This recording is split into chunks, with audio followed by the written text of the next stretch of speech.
चलिए स्टार्ट करते हैं आज की क्लास। ठीक है, पहला सवाल है, राहुल के पास 25 रुपये हैं, उनमें से 50 पैसे के कुछ सिक्के हैं और कुछ 20 पैसे के, कुछ 20 पैसे के, कुछ 50 पैसे के। ठीक है, वो 20-25 ऐसे ही आता है पहले। हाँ ठीक है, कुल मिलाकर 80 सिक्के हैं, कुल मिलाकर सिक्कों की संख्या 80 है। 50 पैसे के सिक्कों की संख्या ज्ञात कीजिए। हमको पता करना है कि 50 पैसे के कितने सिक्के हैं। ठीक है, चलिए इसको देखते हैं। डायरेक्ट इसमें एलिगेशन लगा देंगे। ठीक है, 20 पैसे के सिक्के हैं तो मैंने लिखा 20 पैसे।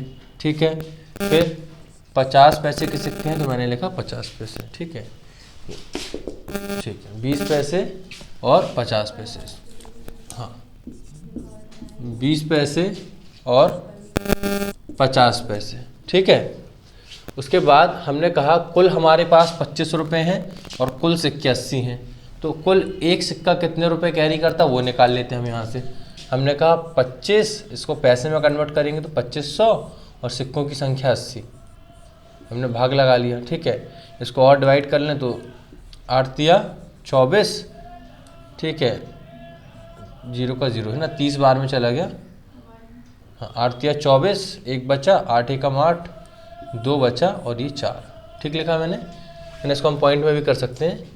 8 तिया 24, 1 बचा, 8 एकम 8, 2 बचा और 2/8, 1/4, तो आ जाएगा 31 सही 1/4। तो यहाँ हम लिख लेंगे 31 सही 1/4। 20 पैसे, 50 पैसे, 31 सही 1/4। इस पे एलिगेशन लगा के अपन देख सकते हैं। ठीक है, इस पे हम एलिगेशन लगा के देख लेते हैं कि हमारा आंसर आ रहा है। अच्छा, हम एलिगेशन को थोड़ा सा अगर प्लस माइनस डिफिकल्ट जाता है तो इसको हम सरल भी बना सकते हैं कुछ तरीक़ों से। ठीक है, जैसे कि हमारा आया था, कितना आया था, इसको 25 से काटना, 250/8 आया था। ठीक है, हमारा आया था 250/8। इससे भी हो जाएगा, लेकिन अगर इसको आप ये फ्रैक्शन में दिक्कत जाए तो इसको काटा 2 से 125, इसको काटा 4। ठीक है, अगर हम इसको लिखें 125/4, तो आप देखें, अब इसको अगर आप हटाना चाह रहे हैं तो आप क्या करें, सबको 4 से मल्टीप्लाई करते हैं। इसको भी 4 से कर दें, इसको भी 4 से कर दें और इसको भी 4 से कर दें। बेनिफिट क्या रहेगा, पर सबको करना पड़ेगा सेम नंबर से, तो उससे ना नंबर इजी बन जाएगा। ये हो जाएगा आपका 80। ठीक है, 200 और ये 125। अब आपकी कैलकुलेशन आसान हो जाएगी। ये बन गया 80, ये आपका 200 और ये 125, क्योंकि यहाँ 4 से 4 कट गया। अब कैलकुलेशन आसान हो जाएगी। यहाँ बचेगा 45 और यहाँ बचेगा 75। ठीक है ना, यहाँ से अगर हम रेशो निकालें 5 9 ज़ा 45 और 5 15 बार में कट गया है ना, और कट जाएगा 3 3 ज़ा 9, 3 5 ज़ा 15। रेशो आ गया 5:3 का, है ना, 5:3 का रेशो आ गया। मतलब ये हमारे थे 20 पैसे के सिक्के और ये हमारे थे 50 पैसे के सिक्के। तो 20 पैसे के सिक्के 5 के अनुपात में है, 50 पैसे के सिक्के 3 के अनुपात में। सिक्कों की संख्या ज्ञात करनी, कैसे करेंगे, 50 पैसे की। तो हमने लिखा ये 3, हमने ये क्लियर आ रहा है, यहाँ पे बोर्ड में आ रहा है। हमने लिखा 3 और बटे में टोटल इन दोनों का सम 8 गुणे कितने से कन्वर्ट करना है, 80 से। 8 एकम 8, 8 धाम 80, 10 तिया 30 सिक्के। ठीक है, 30 कॉइन्स। तो 50 पैसे के 30 सिक्के होंगे।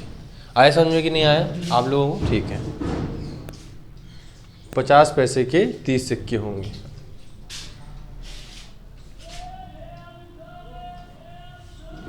ठीक है, अब एक लाभ हानि वाला सवाल लेते हैं हम यहाँ पे, एक प्रॉफिट लॉस का सवाल लेते हैं।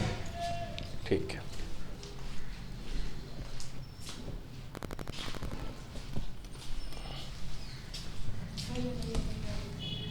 नोट करना है। मैं तुमको इसका वो दे दूंगा। ठीक है,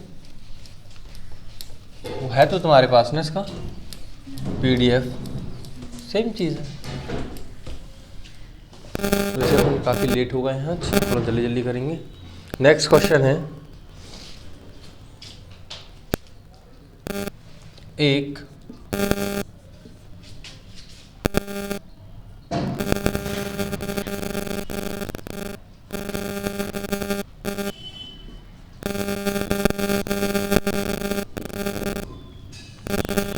पेन लाइट दिख रहा है तो डाल लीजिए।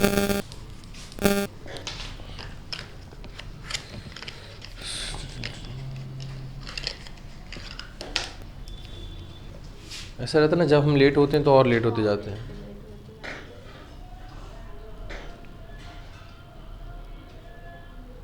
ठीक है, एक पब्लिकेशन है, ये प्रॉफिट लॉस वाला है। मैंने आपको क्या लिखाया था, मैंने लिखाया था कि अगर हम ऊपर प्रॉफिट या लॉस में एलिगेशन लगाते हैं तो रिजल्ट में क्रय मूल्य मिलता है। थोड़ा बहुत याद है? तो है एक पब्लिकेशन, 30% किताबें 30% किताबें, एक पब्लिकेशन 30% किताबें 50% लाभ पर, 50% लाभ पर,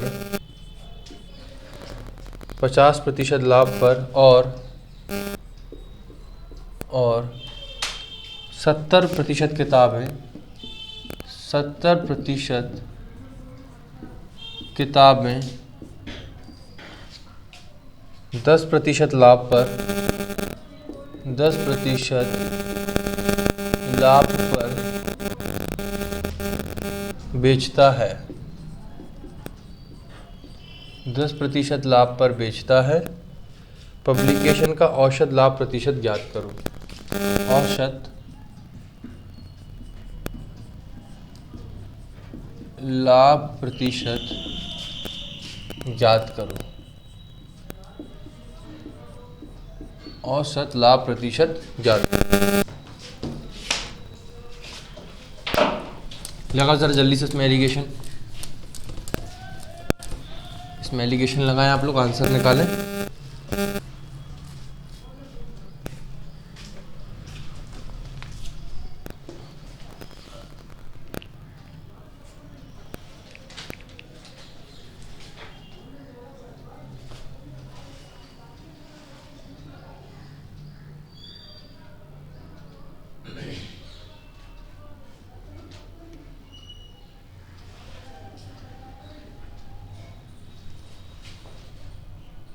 ठीक है, लगा एलिगेशन। सवाल क्या है, पब्लिकेशन 30% किताबें 50% लाभ पर बेचता है। मतलब जब वो 30% किताब बेचता है तो उसको 50% का लाभ होता है, और 70% किताबें, मतलब बची हुई जो 70% किताबें हैं वो 10% लाभ पर बेच रहा है। तो आपको बताना है कि पहली बार में उसको 50% का लाभ हो रहा, दूसरी बार में 10% का लाभ हो रहा, ओवरऑल औसत लाभ कितना हो रहा है, उसको एवरेज कितना लाभ हो रहा है, तो ये आपको निकालना है। बताएं ज़रा, एवरेज उसको कितना लाभ हो रहा है। एवरेज हमेशा, मतलब एवरेज लाभ है जो 10 और 50 के बीच में आएगा, है ना। औसत लाभ कितना हो रहा है, और आपको यहाँ पे रेशो भी मिल सकता है, यहाँ से 30 और 40। देखो यहाँ पे मैंने कह रहा हूँ कि सबसे पहले एक फर्स्ट टाइप की किताब है, या किताब ए बोल सकते हैं, या बी प्रकार की किताबें, है ना। कुछ किताबें हैं जिसको वो 50% लाभ पर बेच रहा है, तो मैंने यहाँ लिख दिया 50% लाभ, ठीक है। फिर दूसरा वो क्या कर रहा है, कुछ किताबें कितने परसेंट लाभ पर बेच रहा है, 10% लाभ पर, तो उसका औसत लाभ प्रतिशत क्या है, इसको अपन x मान सकते हैं।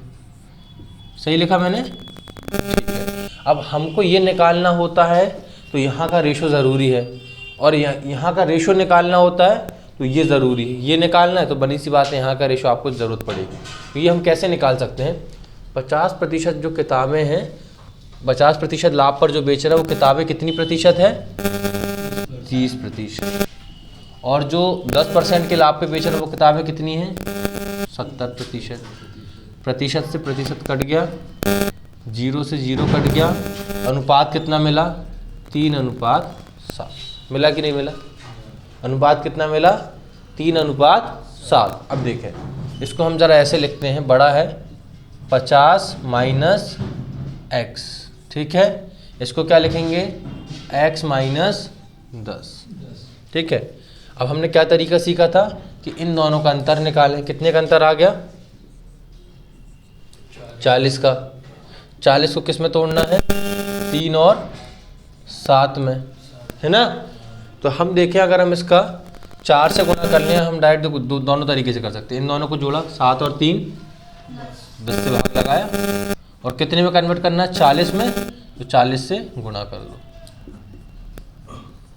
ये कट गया 0 0, इधर भी कट गया, यहाँ पे मिला 12, यहाँ मिला 28, 12 और 28। अब आप कहीं से भी कंपेयर करें, हम पहले वाले को कंपेयर कर ले रहे हैं। पहले वाले को हमने कहा x माइनस 10 का मान कितना हो गया, 12, x माइनस 10 बराबर 12, तो x बराबर 22%, मतलब उसको औसत लाभ कितना हो रहा है, 22%। पता है समझ में आया कि नहीं आया, सवाल समझ में आया कि नहीं आया, नहीं आया, कोशिश कर रहे हो।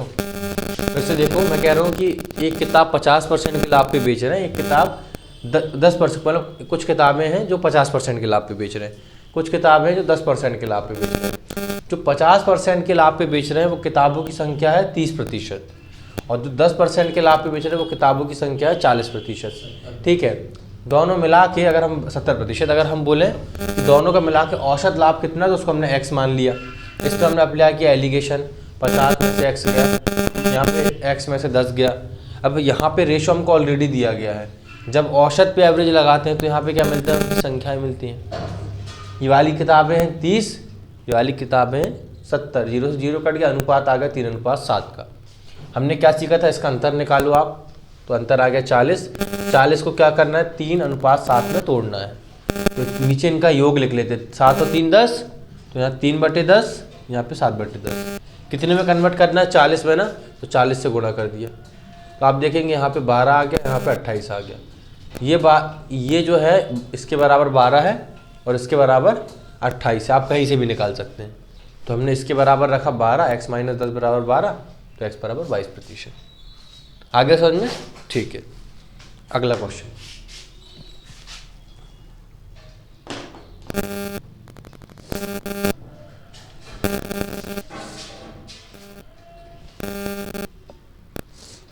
ठीक है, सवाल काफ़ी बड़े बड़े रहते हैं इसके।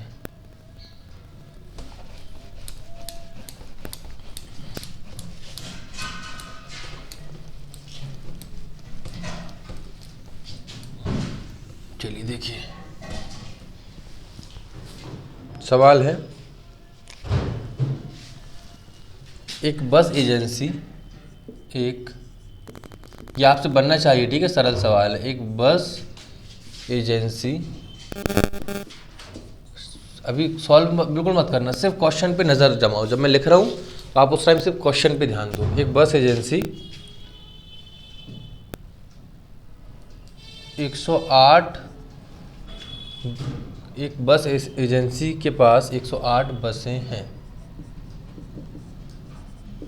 तो ऐसा कर लो, एक बस एजेंसी में 108 बसें हैं, ठीक है। कुछ बस 9% लाभ पर, इसके आगे लिखा है कुछ बस 9% लाभ पर, कुछ बस 9% लाभ पर, शेष बस, देखो यहाँ पे नहीं शाइन कर रहा ना, यहाँ तक तो नहीं कर रहा ना, शाइन इस तरफ कर रहा है ना, ठीक है। शेष बस 36% लाभ पर, 36% लाभ पर बेची। मत लिखो ना, मत लिखो, सिर्फ क्वेश्चन पे देखो, सिर्फ क्वेश्चन पे फोकस करो। नोट वोट करने में कुछ भी नहीं है, आप सिर्फ क्वेश्चन पढ़ो। अगर क्वेश्चन को पढ़ते ही पढ़ते दिमाग में स्ट्रक्चर बन जाए कैसे करना है, तो ओरली कर लोगे सवाल, ठीक है। एक बस एजेंसी में 108 बसें हैं, कुछ बस 9% लाभ पर व शेष बस 36% लाभ पर बेची गई हैं, ठीक है। कुल मिलाकर 70% का लाभ हुआ है, कुल मिलाकर 17% का लाभ हुआ। अब आपके दिमाग में वो बन गई होगी, लाभ हुआ, कुल मिलाकर 17% का लाभ हुआ।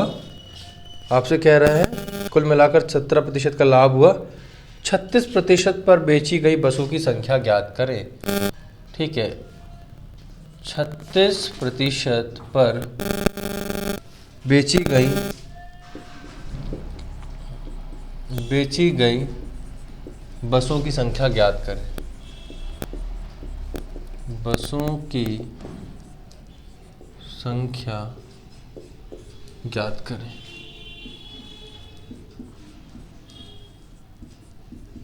36% लाभ पर बेची गई बसों की संख्या ज्ञात करें। अगर आपने क्वेश्चन समझ में आ गया तो आपको उसको सोल्यूशन को वो करने की ज़रूरत नहीं, आपको सब बनेगा सोल्यूशन इसका। बताएं क्वेश्चन समझ में आया कि नहीं आया? डाउट नहीं रहना चाहिए। पता है क्वेश्चन जब हमने लिखा, आपने पढ़ा, तो कंफर्म होना चाहिए कि सर ये इस टाइप का सवाल है, उसमें ये तरीका लगेगा और आंसर 101% आएगा, तब सही रहेगा। क्वेश्चन देख के हम सोचेंगे ऐसा करके देखें शायद आंसर जाए, ऐसा करके देखें आंसर जाए, तो तब इवन वैसे। हाँ, सवाल समझ में आया? एक बस एजेंसी में 107 बसें हैं, ठीक है। कुछ बस को हम 9% लाभ पर बेचते हैं और जो बची हुई बस हैं उनको हम 36% लाभ पर बेचते हैं। कुल मिला के औसत लाभ कितना हो रहा है? 17% का लाभ हो रहा है ओवरऑल। तो कह रहा है 36% लाभ पर बेची गई बसों की संख्या ज्ञात करें। आपको बड़े सिंपल तरीके से कॉन्सेप्ट बताया है कि अगर दोनों का कुल मिला के औसत दिया गया है तो रेशो निकाल सकते हो, और रेशो दिया गया है तो बीच वाली चीज़ निकाल सकते हो आप। 24, एक मिनट, शायद जाना पहचाना, अरे नहीं, मैंने पूछा 36% लाभ पर बेची गई बसों की संख्या, इसका आंसर है 32। मतलब हाँ, तुम काफ़ी करीब आई हो, थोड़ा कहीं पे गलती कर दी है, शायद 3 से मल्टीप्लाई करना होगा, 4 से करना होगा, आपने 3 से कर दिया, ऐसा कुछ। ऐसा कुछ है। चलो देखो यहाँ पे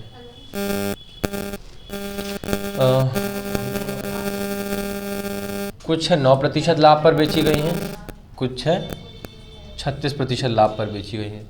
कुल मिला के कितना प्रतिशत का लाभ हो रहा है? 17% का। 9%, 36%, 17%, ठीक है। सबसे पहले इससे इसको घटाए तो कितना जाएगा? 19।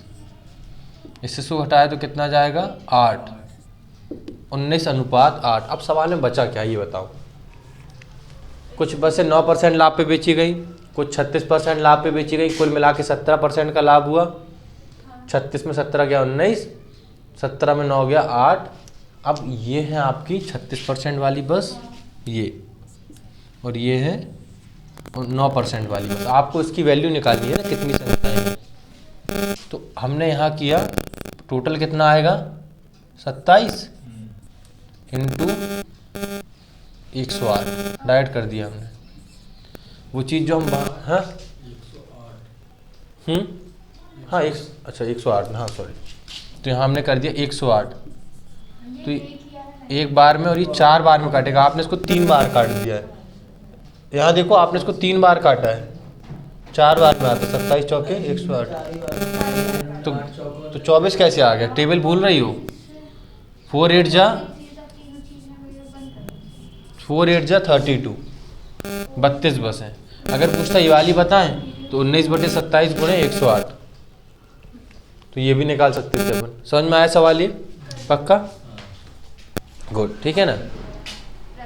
चलो बढ़िया, क्लियर है। आपने ना मल्टीप्लाई जब किया तो आपने यहाँ पे 3 से मल्टीप्लाई कर दिया, इसको 3 से। टेबल सीखो। 8 4 जा 24, 8 4 जा 32। ओके। टेबल में थोड़ा कर दिया। हाँ चलो, वेरी गुड, तुम पहुँच गई थी आंसर तक। और तुम क्या नहीं पहुँचे आंसर तक? मतलब मुझे समझ में आया।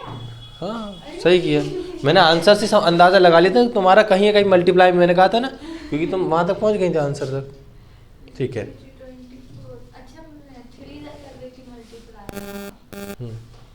देख क्वेश्चन थोड़ा सा लेवल बढ़ाते हुए, अपन लेवल नहीं बढ़ा रहे हैं, क्वेश्चन तो सरल है, बस दिक्कत क्या है कि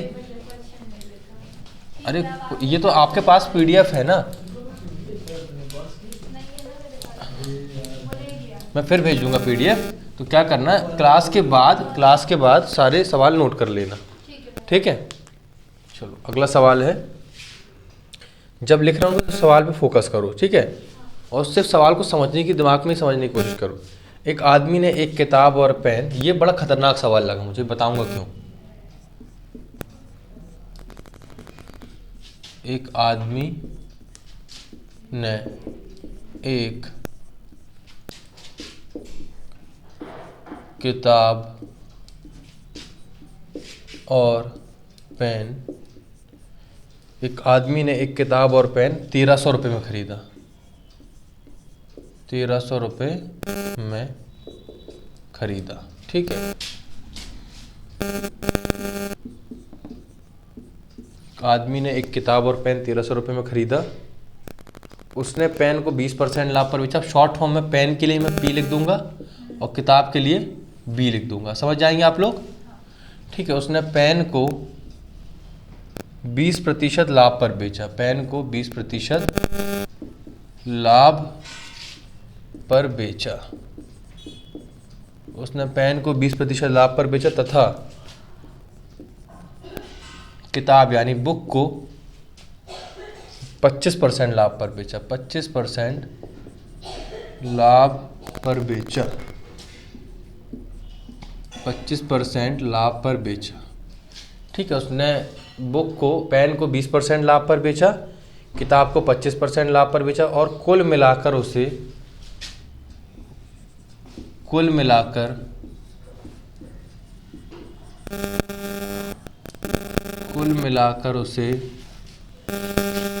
23 सही 1/3%, 23 सही 1/3% का लाभ हुआ, का लाभ हुआ, 23 सही 1/3% का लाभ हुआ, ठीक है। किताब का मूल्य ज्ञात करें,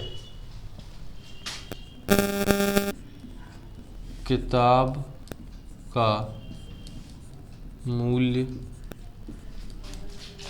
ज्ञात करें। 1300 रुपये में एक पेन और एक किताब, हुआ यार। चलो थोड़ा सा दिमाग लगा जल्दी से इसको।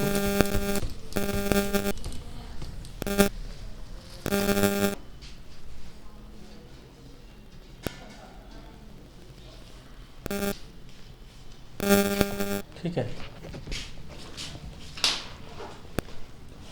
1:2 आंसर आया। नहीं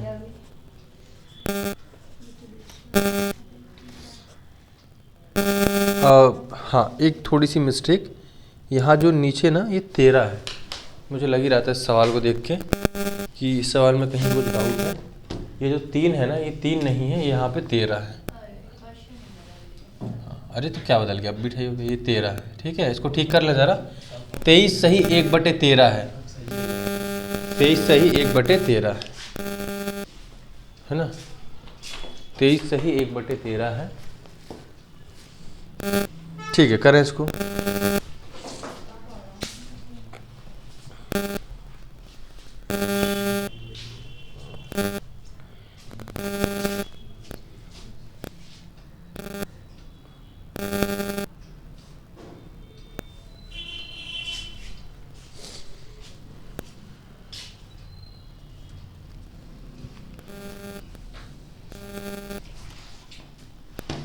आज आपको नए टाइप का प्लस माइनस सिखाऊंगा, डायरेक्ट फ्रैक्शन वाला।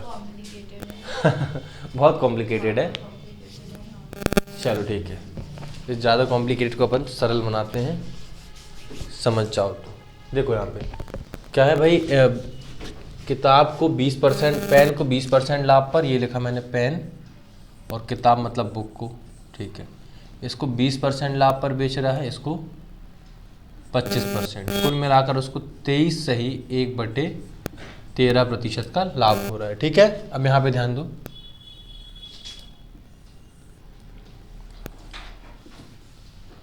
अपन इसको पहले नॉर्मल में चेंज कर रहे होंगे ना, समझ। पहले तो 25 में से 23 सही 1/3 माइनस करेंगे अपन, तो देखो हाँ क्या हो गया, डायरेक्ट माइनस करेंगे, चिंता नहीं करो। 25 है, ये भूल जाओ जरा, 2 मिनट के लिए भूल जाओ, ठीक है। 25 में से 23 माइनस किया, कितना बचा, 2 बचा, लेकिन हमको ये भी तो माइनस करना है ना, ये बचा है, तो 2 में से 1 में से इसको माइनस करेंगे, 1 यहाँ लिख देंगे। जब भी ऐसा मिक्स फ्रैक्शन का सवाल आए तो पहले तो आप इसको एक कम कर लो, 24 में से सिर्फ आगे वाला माइनस करो, कितना आया 1 आया, एक आ गया। अब जो एक हमने अलग से बचाया था ना उसमें से इसको माइनस करके लिख दो, एक में से 1/13 माइनस करोगे कितना आएगा, सोचना पड़ेगा इसके लिए, 12/13। ये देखो 1 माइनस 1/13, ठीक है। इसको करने का तरीका क्या था, उसको भी 13 बना लो। एक को क्या लिख सकते हैं, एक को लिख सकते हैं 13/13, 13 में से एक गया 12/13, ये याद रख लो, ये तो बड़ा बेसिक सा है। तो ये हो गया एक सही 12/13, ठीक है। और ये जो हो जाएगा आपका, अब देखो इसमें से 23 में से 20 माइनस करना है, 23 में से 20 गया तो सीधा क्या हो जाए 3 सही और 1/13, ये रेशो आ गया डायरेक्ट। नहीं आया समझ में? देखो जैसे एक बात बताओ, 23 माइनस 0.21.35, जब किसी नॉर्मल में से पॉइंट वाला माइनस करना होता तो फिर यहाँ काट कूट के हम बोरो लेते हैं। तो ये नॉर्मल, ये हमका क्या था, ये नॉर्मल है, इसमें से इसको माइनस करना था तो हमको इस टाइप से आंसर आया। लेकिन अगर ऐसा करना होता कि इसमें से कोई नॉर्मल नंबर माइनस करना होता तो इसमें तो कोई फर्क पड़ता ही नहीं, पॉइंट के बाद वाला एज इट इज आ जाता। तो वैसे ही जब हम इसमें से 20 को माइनस कर रहे हैं तो ये 1/3 वैसे का वैसा ही है, 23 में से 20 गया 3, और यहाँ पे ये वाला तरीका बता दिया आपको, ठीक है। चलो, तो ये हमारा आ गया रेशो। हमको क्या फाइंड करना है, तो 23 का लाभ हुआ, किताब का मूल्य ज्ञात करना है। किताब में भी ने बोला कि किसका मूल्य ज्ञात करना है, क्या कहा सवाल में, तो किताब का मूल्य ज्ञात करना है, ठीक है। दोनों का हम निकाल लेंगे। देखिए 13 एकम 13, नॉर्मल चेंज करते बनता कि नहीं बनता मिक्स्ड को, 13 एकम 13 और 12 25, तो ये हो गया 25/13, 39 और 1/13, 13 से 13 कट गया, 5 25। मेन रेशो हमारा कितना आ गया, 5 और 8, 5 और 8 मिला के कितना आ रहा है 13, ठीक है। कितने में कन्वर्ट करना है, 1300 में।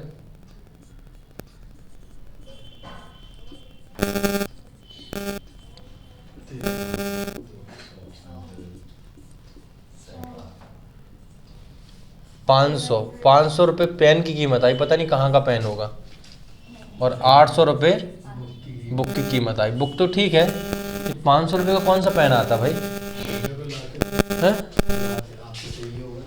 हाँ वही मैं कह रहा, 500 रुपये का पेन, शर्म भी नहीं आई बोलने में। बुक को 1000 का कर देते, पेन को अपन तो भाई 5 रुपये वाले पेन इस्तेमाल करते हैं, ठीक है।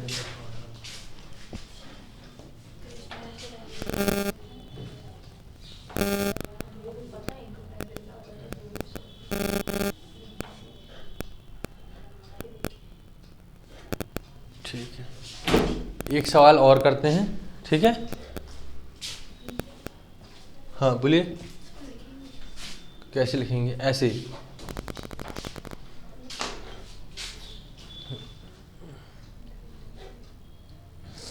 एक लाभ वाला और बता दें आपको,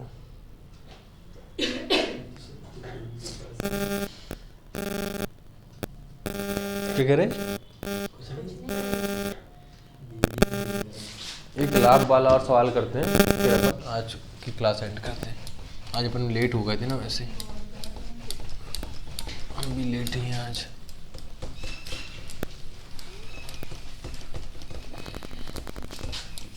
रहने दें क्या, एक और कर ही लेते हैं।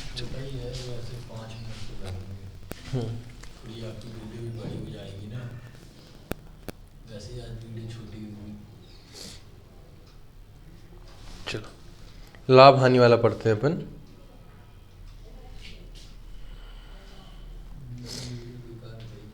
₹3.6 पर केजी, ठीक है, 3.6 रुपये प्रति किलो वाली एक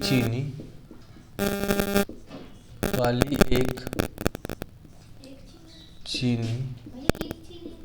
हाँ वाली, ये बोल रही हूँ चीनी, ठीक है। 3.6 रुपये प्रति किलो वाली चीनी 4.2 रुपये प्रति किलो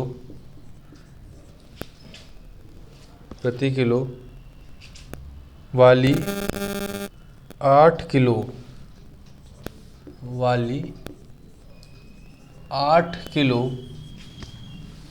चीनी में 8 किलो चीनी में मिलाई गई।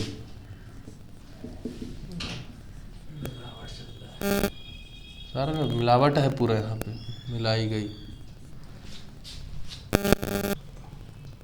ताकि मिश्रण को 4.4 रुपये प्रति किलो में बेचकर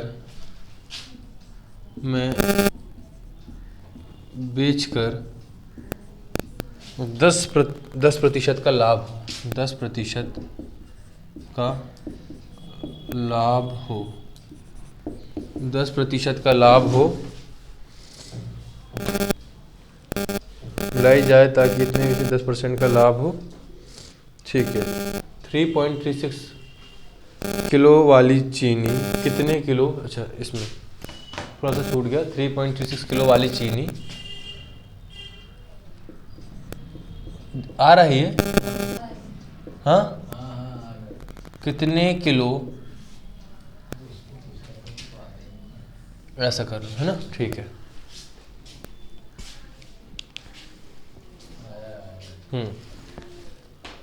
मतलब हमारे पास एक चीनी है जिसकी कीमत है 3.6 रुपये पर किलो, ठीक है। उसको 4.2 रुपये पर किलो वाली 8 केजी चीनी में कितना मिलाएं कि 4.2 पे बेचने पर हमको 10% का लाभ। ये सवाल आपके दिमाग को खोल देगा, दिमाग को ओपन कर देगा, है नहीं। पहले जाम, भाई क्या होता है, जब कोई चीज़ ओपन की कब जाती है, जब वो जाम हो जाती है। कोई चीज़ जाम हो गई तभी तो उसको खोल खाल के अपन ओपन करते हैं ना, तो जाम होना जरूरी, जाम हो गया अब ओपन भी होगा, ठीक है। सबसे पहले चीनी के रेट की बात करें, एक रेट ये है, दूसरा रेट ये है, और मिला के जब हम इसको बेच रहे हैं किस रेट पे, तो इस पे ओवरऑल इतने पे बेच रहे हैं, लाभ हो रहा है, ठीक है। अब देखिए ये वाली तो है 8 किलो, तो ये रेशो मिल जाए हमको, इसका और इसकी वैल्यू पता होती तो रेशो मिल जाता था, याद है। जैसे वो 70 किताबें लाभ पे बेची गई थी, एक 30% पे 70, वो रेशो मिल जाता था। तो वैसे यहाँ पे ये तो है 8 किलो, ये वाली कितनी लें ये पता करना है, ये वाली कितनी लें तो, हाँ नहीं, अरे वो तो परसेंट में होता तो 100 होता ना, इसमें ज़रूरी नहीं 8 किलो हो सकता है, वो 4 किलो 5 किलो 2 किलो कुछ भी हो सकता है, ठीक। समझने की बात ये है इसमें कि ये दोनों अपन खरीद रहे हैं, ये दोनों अपन, और ये अपन इतने रुपये बेच रहे हैं, ये दोनों कॉस्ट प्राइस है तो ये सेलिंग प्राइस है ना। ये इतने रुपए की, इतने रुपए की, तो जब आप इनको मिलाओगे तो पहले ये पता करना पड़ेगा ना आपको कीमत कितने की पड़ रही है, क्योंकि हमेशा चीज़ें कॉस्ट प्राइस पे निकाली जाती हैं। ये लेकिन क्या है, सेलिंग प्राइस है, ये क्या है, तो आपको पहले इसको कॉस्ट प्राइस में बदलना पड़ेगा। क्या किस में बदलना पड़ेगा, 10% का लाभ हो रहा है तो हम क्या कह सकते हैं कि 110% की वैल्यू है 4.4, कह सकते हैं, है ना। याद आया थोड़ी सी चीज़, 110% की वैल्यू है 4.4, या फिर अपन इसको ऐसा कह सकते हैं, अगर ये भी समझ में नहीं आ रहा तो हम ऐसा कह सकते हैं 110% का मतलब क्या होता है, या 10% का लाभ मतलब 1/10, ये हमारा क्या है लाभ, ये हमारा क्या है कॉस्ट प्राइस, और सेलिंग प्राइस कितना हो गया 11, तो 11 की वैल्यू कितनी है, तो 10 की वैल्यू कितनी, हमको कॉस्ट प्राइस तो निकालना है ना, याद आया। 11 एकम 11 और ये कट गया 1.1, एक की वैल्यू कितनी हो गई 11 फिर से समझो एक बार, अगर पढ़ने के लायक ही नहीं, अगर इतनी भी चीज़ दिमाग से ऊपर जा रही तो दिमाग को थोड़ा सा पहले सिस्टमेटिक रख के तो बैठो, हंस रहे हैं अपन, दिमाग के ऊपर से जा रहा है। मैंने कहा 10% का लाभ हो रहा है, 10% को हम लिखते हैं 1/10। ऊपर वाला होता है प्रॉफिट, नीचे वाला होता है कॉस्ट प्राइस। 10 की चीज़ है, 1 रुपये का प्रॉफिट कमा रहे हो, कितने की बेचोगे? ये 11 सेलिंग प्राइस है और ये हमको सेलिंग प्राइस दी गई है ना, तो ये इसको हम सेलिंग प्राइस के बराबर रखेंगे कि अगर 11 की वैल्यू 4.4 है तो हमको कॉस्ट प्राइस चाहिए, तो 10 की वैल्यू कितनी है ये तो निकालना हमको, क्योंकि कॉस्ट प्राइस 10 मानी है। अब देखो 11 एकम 11, पॉइंट भूल जाओ, 11 चौके 11 एकम 11 और 11 चौके 44, सॉरी 11 चौके 44, ठीक है। अब पॉइंट था तो वापस क्या लगाना पड़ेगा? पॉइंट। 1 की वैल्यू कितनी आई? 0.4, तो 10 की वैल्यू निकालने के लिए 10 से गुणा कर दो, 10 की वैल्यू आएगी 4। आए समझ में कि नहीं आया? नहीं आया समझ में? 0.4 आए, 10 से गुणा करोगे पॉइंट हट जाएगा, तो कॉस्ट प्राइस हमारी कितनी आ गई? 4 रुपये पर kg। अब हम एलिगेशन लगा सकते हैं इसमें, ये सेलिंग प्राइस था इसलिए नहीं लगा पा रहे थे, अब एलिगेशन लगा सकते हैं। एलिगेशन लगा दे ज़रा। 3.6, 4.2 और ये कितना आया? 4, ठीक है। यहाँ आएगा 0.4, 4 में से 3.6 गया तो 0.4, इसमें आएगा 0.2। रेशो निकालें तो 1:2 का रेशो आ गया, ठीक है। इस 2 की वैल्यू कितनी दी गई है? क्योंकि ये 4.2 वाली कितनी थी? 8 किलो, तो 2 की वैल्यू अगर 8 किलो है तो 1 की वैल्यू कितनी होगी? 4 किलो। 2 एकम 2, 2 एकम 2, 2 चौके 8, तो 1 की वैल्यू कितनी होगी? 4 किलो। तो पहली वाली कितनी है? 4 किलो। अब मुझे लगता है कॉन्सेप्ट बना होगा इस चीज़ का, ठीक है। अभी वाला हमने पहला सवाल लिया है ना, अभी इस टाइप के और सवाल नहीं लिए जिसमें हमको प्रॉफिट हो रहा है फिर उसको कन्वर्ट कर। हाँ खत्म, बस एक बार फिर से बता देता हूँ, ठीक है। जल्दी से एक बार इस सवाल को फिर से देख लो ताकि भूलो ना। हाँ एक बार फिर समझा रहा हूँ, चिंता नहीं करो, ठीक है। फिर से देख लो एक बार, अब अच्छे से और क्लियर हो जाएगा। मैं कह रहा हूँ कि हमारे पास एक चीनी है जिसकी कीमत है 3.6 रुपये पर kg, ठीक है। ये कितनी है हमको नहीं पता, ये निकालना कि कितनी लें हम, ये हम कितनी लें कि 4.2 वाली 8 किलो के साथ इसको मिलाएं। ये वाली 8 किलो है, ये वाली कितनी लें नहीं पता, x मान लिया। ये कितनी लें कि ये वाली और वो वाली मिलाएं और मिलाने पे जो मिश्रण बनता है उसको हम इतने रुपए पे बेचें तो हमको 10% का लाभ हो। तो ये तो हम बेचने का रेट निकला, पर ये हम खरीद रहे हैं, तो पहले तो हमको इधर से कॉस्ट प्राइस निकालनी पड़ेगी। कॉस्ट प्राइस कैसे निकाले समझ में आ गया? 4। फिर बताऊँ एक बार, क्या आ गया? आ गया। अब हम क्या करेंगे? एलिगेशन लगा देंगे। पहली वाली कितनी थी? 3.6 इसका रेट था, इसका रेट कितना था? 4.2। दोनों को मिला के जब हम इसको बेच रहे हैं, दोनों को मिला के कितने की पड़ रही है? ये 4 रुपये का मिक्सचर पड़ रहा है ना। बहुत से लोग इसको 4.4 रख देंगे, 4.4 नहीं रखना, पहले इसको 10% कम करना। अब रियल वैल्यू आई है क्योंकि इसमें दिया गया था 10% का लाभ हो रहा है, तो 10% बढ़ा के था, अब 10% कम हो गया, ये रखेंगे। अब एलिगेशन लगा दो, 4 में से 3.6 जाएगा तो बचेगा 0.4। अगर नहीं बनता ये वाला तो यहाँ कहीं पॉइंट हो तो इधर थोड़ी देर के लिए 0 मान लो। 40 में से 36 गया, कितना बचा? 4। अब भाई 0 माने तो 0 हटाना, वापस 0 माने तो एक नंबर का पॉइंट लगाना पड़ता है। ऐसे ही 42 में से 40 गया तो 0.2 बचा, वापस इसमें भी क्या लगा दो? पॉइंट। ऐसे कर लेते हैं सवाल को, ठीक है। अब देखो पॉइंट से पॉइंट कट जाएगा, 2 एकम 2, 2 नीचे आ रहे, डायरेक्ट काट दो, 1:2। ये अनुपात आया। इसकी वैल्यू तो अपन को दी गई है ना, इसकी वैल्यू कितनी दी गई है? 8 किलो। ये वाली कितनी थी? 8 किलो। मतलब कह सकते हैं 2 अनुपात की वैल्यू अगर 8 किलो है तो 2 एकम 2, 2 चौके 8, 1 अनुपात की वैल्यू कितनी हो गई? 4 किलो। और ये वाली कितनी थी? 1 थी, तो उसकी वैल्यू कितनी हो जाएगी? 4 किलो। मतलब 4 किलो इसके साथ 8 किलो इसको मिक्स करेंगे और हम इस पे रेट पे बेचेंगे तो हमको 10% का लाभ होगा। जब इसको और इसको मिक्स किया, 4 किलो ये वाली, 8 किलो ये वाली, तो जो मिक्सचर बना वो बना 4 रुपये का। कितने का बना? 4 रुपये का। और हमको 10% का लाभ कमाना तो हम ज़्यादा का बेचेंगे, तो हमने 10% बढ़ा के बेचा, तो कितने का बेचा? 4। ऐसा समझ में कि नहीं आया? पक्का। इसको जैसे मान के चलो, अब इसमें प्रॉफिट लॉस भी लगा सकते हो। 4 रुपये की कोई चीज़ है और आपको 10% का लाभ कमाना है। यहाँ देखो 4 की कोई चीज़ है, 10% का लाभ, लाभ हमेशा, प्रॉफिट हमेशा 100 में जोड़ते हैं। 10% का लाभ कमाना मतलब इसका कितना निकालेंगे अपन, 110। जी 0 से 0 कट गया, 11 चौके और ये पॉइंट, इतने का बेच रहे हैं। ये चीज़ें आपस में मिक्स हो जाएंगी, जब ये मिक्स हो गया ना तब मज़ा आएगा मैथमेटिक्स का। जो अब आपने अलग अलग कॉन्सेप्ट पढ़े वो सब जाके एक जगह मिल जाते हैं जब। ठीक है, चलिए आज की क्लास इतनी ही लेते हैं अपन लोग। काफ़ी आज अपन ने ज़्यादा सवाल नहीं कर पाए, कल फिर मिलेंगे, कल लाइव वीडियो मिलेंगे और ज़्यादा और बेहतरीन सवालों के साथ। ठीक है।